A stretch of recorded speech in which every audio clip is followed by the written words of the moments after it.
Ever catch your dog sneezing mid-wrestle and wonder, are they allergic to fun? Here's the scoop.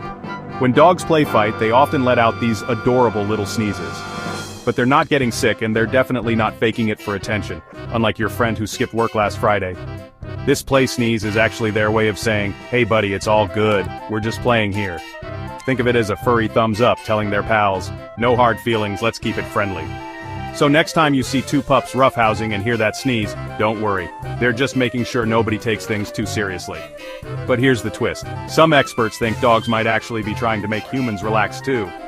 So, do you think dogs sneeze to calm us down, or is it just doggy drama? Drop your theory in the comments, hit like if you learned something, and subscribe for more weird pet secrets.